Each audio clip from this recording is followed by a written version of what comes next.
Hello കൂട്ടുകാരെ, നമുക്ക് ഇന്ന് രാവിലെ ശകലം പൊറോട്ട ഉണ്ടാക്കി നോക്കിയാലോ.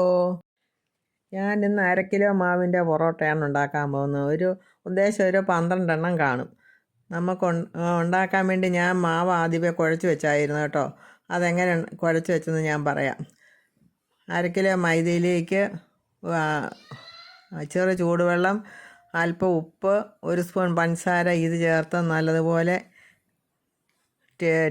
ടേബിളിലിട്ട് കുഴച്ച് ഉരുട്ടി വെച്ചിരിക്കുന്നതാണ്. ഇപ്പോൾ നമ്മൾ എണ്ണ തൂത്ത് വെച്ചിരിക്കുന്നതാണ് നമ്മൾ ഇപ്പോൾ കാണുന്നത്. ഇപ്പോൾ നമുക്ക് നമ്മളെടുത്ത് വെച്ചിരിക്കുന്ന മാവ് കൗണ്ടർ ടോപ്പിലിട്ട് നല്ലതുപോലെ മയപ്പെടുത്താൻ വേണ്ടി തേയ്ക്കണം.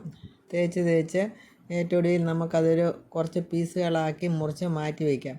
എന്നിട്ട് ബോളുകളാക്കി ഉരുട്ടി എണ്ണ തൂത്ത് അതും മാറ്റി ഒരിടത്തേക്ക് വയ്ക്കണം. നമ്മൾ എണ്ണ തേച്ച് മാറ്റി വെച്ചിരിക്കുന്ന ബോളുകൾ ഓരോന്നും എടുത്ത്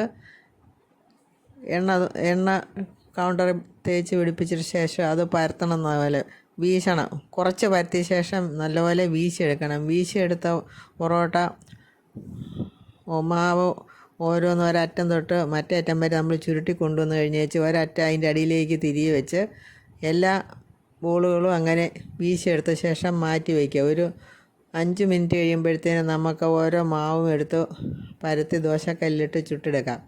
അപ്പം ഗൈസ്, അമ്മമ്മ ഉണ്ടാക്കിയ പൊറോട്ട ഇതിൻ്റെ ലേയേഴ്സ് കൂടാൻ വേണ്ടി അടിച്ച് നമ്മൾ ഇതിൻ്റെ ആക്കി എടുത്തിട്ടുണ്ട് കേട്ടോ. അങ്ങനെ ഗൈസ്, നമ്മുടെ പൊറോട്ട റെഡിയായി.